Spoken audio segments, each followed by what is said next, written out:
రాబోయే 2 సంవత్సరాల్లో ప్రతి గ్రామంలో కూడా ఇన్ఫ్రాస్ట్రక్చర్ క్రియేట్ అయిపోయి కంప్లీట్ అయ్యేలాగా, శానిటేషన్ ఇంప్రూవ్ అయ్యేలాగా మంచి నీటికి టాప్ ప్రయారిటీ ఇస్తున్నాం. జల మిషన్, కేంద్రం ఇచ్చిన జల మిషన్ని గత ప్రభుత్వం నిర్వీర్యం చేసింది.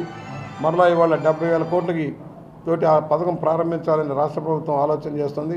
కేంద్రానికి విజ్ఞప్తి చేసింది. త్వరలో శాంక్షన్ అవుతాయి. ప్రతి గ్రామానికి ఇంటింటికి మంచినీరు ఇవ్వాలి. నగరంలో కానీ గ్రామాల్లో కానీ ప్రాజెక్ట్ని త్వరలోనే పట్టాలెక్కించి ఆ కార్యక్రమం కూడా అమలు చేస్తామని సవినీయంగా మనవి చేస్తా ఉన్నాను. ఇదమ్మా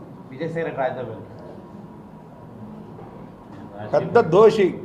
విశాఖపట్నం కేంద్రంగా దోపిడీ చేశాడు. అనేక సంస్థలు మోసం చేశాడు. విశాఖపట్నంలో భయానక వాతావరణం సృష్టించి వేల ఎకరాలు సంపాదించాడు. లక్షల కోట్లు సంపాదించాడు. ఇవాళ అవన్నీ మళ్ళీ తిరిగి బాధితులకు అప్పచెప్పాల్సిన అవసరం ప్రభుత్వం మీద ఉంది. ఇవాళ కాకినాడ సీపోర్ట్ చూసాం. అల్లుడికి ఇయ్యంకుడికి కట్టబెట్టాడు. అవన్నీ కూడా సజ్జలు అవన్నీ. ఎవరైతే ప్రభుత్వాన్ని అడ్డు పెట్టుకుని దోపిడీ చేశారో అలాంటి నాయకులందరూ శిక్ష పడాల్సిన అవసరం ఉంది. రెండో ముద్దాయి జగన్మోహన్ రెడ్డితో రెండో ముద్దాయి. ఆనాడు నాడు నేడు కూడా రెండో ముద్దాయి. ఆయన ఎందుకు రాజీనామా చేస్తాడంటే తప్పుపోదాం అనుకుని రాజీనామా చేస్తుంటాడు. అలాంటి వాళ్ళకి ఎక్కడ ఏ పార్టీలో కూడా ప్రవేశం సరైనది కాదు. ఎన్డీఏ కూటమిలో చేర్చుకోవడం సరైనది కాదు. చేస్తారని నేను అనుకోను, చేర్చుకుంటారని నేను అనుకోను.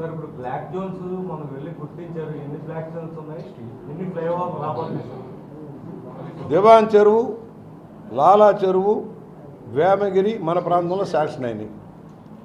దివాన్ చెరువు టెండర్లు కూడా అయిపోయినాయి. ఇవాళ కొత్తగా మేము అడుగుతుంది బొమ్మూరు ఒకటి ఆగింది. బొమ్మూరు బ్లాక్ స్పాట్ కాదన్నారు. బ్లాక్ స్పాట్ అని వాళ్ళు చూపించాం. అలాగే అండర్ బ్రిడ్జ్లు, అండర్ పాస్లు కావాలి.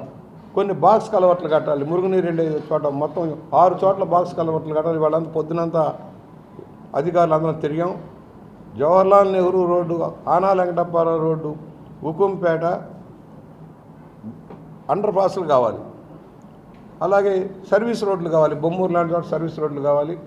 కడియం అంతా చూసాం. కడియం దగ్గర కొన్ని బాక్స్ కలవట్లు కట్టాలి. అక్కడ రోడ్డు వైడనింగ్ చేయాలి. ప్రమాదాలు జరుగుతున్న ప్రాంతం అంతా ఇవాళ అధికారులందరూ ఎండబెట్టుకొని చూపించాం. అవన్నీ ప్లాన్ చేస్తూ ఉన్నారు త్వరలో.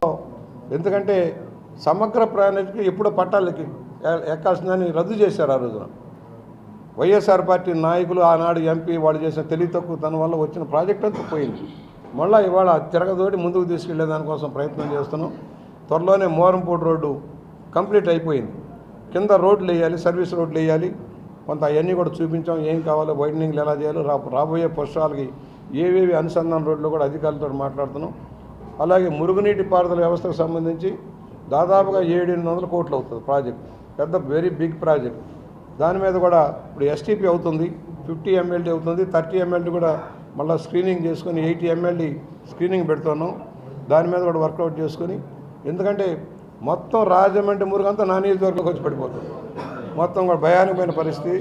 దాన్ని క్లియర్ చేయడం కోసం ఏదైతే నమో నమామి ప్రాజెక్ట్ కింద, నమామి కింద ఎలా చేశారో కాశీలో మోడీ గారు, అలాగే నిన్న పుష్కరాలకి అక్కడున్న ఉత్సవాలకి భారీగా నిధులు ఇచ్చారు. కుంభమేళాకి భారీగా నిధులు ఇచ్చారు. అలాగే మనకి కూడా ఇవ్వమని. ఎందుకంటే ఇదివరకంటే ట్రాన్స్పోర్టేషన్ మెరుగుపడింది కనుక భారీగా యాత్రికులు వస్తారు పుష్కరాల నాటికి డ్రైనేజ్ వ్యవస్థ శుభ్రం చేయాలి. మంచినీటి వ్యవస్థను కూడా ప్రక్షాళన చేయాల్సిన అవసరం ఉంది. దాని మీద కూడా ప్రణాళికలు చేయించాం. ఆల్రెడీ ఉన్న అనుభవంలో చెప్పాం. ప్రాజెక్ట్ అంతా తయారవుతుంది. త్వరలో ముఖ్యమంత్రి గారి సమక్షంలో ఒక సన్నాహక మీటింగ్ కూడా జరగబోతుంది. దానిలో కొన్ని నిర్ణయాలు చేస్తారు. ఎందుకంటే ఆఖరి నిమిషంలో హడావిడిగా కార్యక్రమాల కంటే ముందే చేయాలనేది మా ప్రధానమైన సమస్య. డ్రైనేజ్ రాజమండ్రి రోడ్లు వైడనింగ్, అప్రోచ్ రోడ్లు రావడం, ఒక సర్వీస్ రోడ్లు కూడా పెంచడం అనేది ధ్యేయంగా ముందుకు సాగుతాం. చంద్రబాబు చెప్పేస్తాడు అప్పుల పాలు అయిపోయినా రాష్ట్రానికి ఏం చేయాలని, ఎమ్మెల్యేలేమో సంపాదించే పనులు పడ్డారని తాజాగా హాట్ కామెంట్స్ చెప్పారు. వాళ్ళకి అలవాటు కదా, ఓళ్ళ మీద పడి వేల ఎకరాలు దోచుకుంది. వాళ్ళు వేల ఎకరాలు దోచుకుంది అవినాష్ రెడ్డి లాంటి వాళ్ళే కదా. మైనింగ్ దగ్గర నుంచి ప్రతి వాళ్ళ భయానకం చేసి రాయించుకున్నారు. వాళ్ళు ఇష్టారాజ్యంగా రాయించుకున్నారు. ఇవాళ అవన్నీ విచారణలోకి వచ్చాయి. అప్పులు 9.5 లక్షల కోట్లు అప్పు చేసిపోయారు మీరు.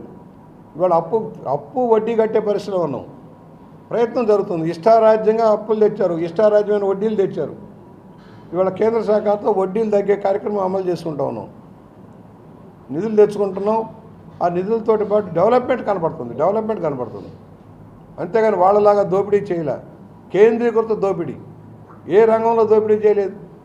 ఆఖరికి పిల్లలకి ఇచ్చే పాఠ్యపుస్తకాల్లోనూ దోపిడీ, పేదవాడికి ఇచ్చే బట్టల్లోనూ దోపిడీ, పిల్లలకి ఇచ్చే ఆహారంలోనూ దోపిడీ. అలాంటి దోపిడీ వ్యవస్థను నడిపిన అవినాష్ రెడ్డి లాంటి వాళ్ళు ఏం మాట్లాడతారే?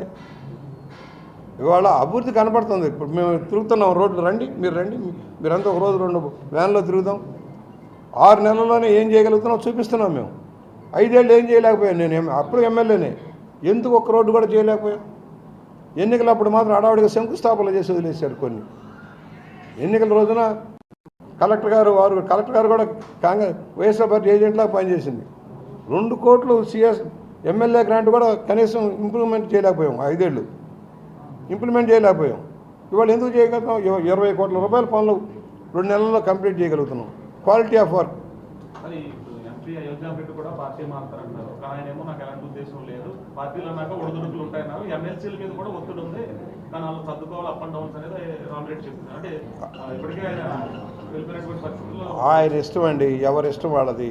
ఒకటి పార్టీలో చేర్చుకునేటప్పుడు వాళ్ళ మెరిట్స్ డిమెరిట్స్ కూడా చూసుకోవాల్సిన అవసరం ఉంటుంది. పార్టీ ఇందాకనే చెప్పాను, పార్టీ అంచెలంచెలుగా కింద నుంచి ప్రమోషన్ రావాలనేది నా బోటి వాళ్ళ ఆలోచన విధానం. పార్టీ కోసం పనిచేసిన వాళ్ళని పైనుంచి స్కైలాబులు అక్కర్లా.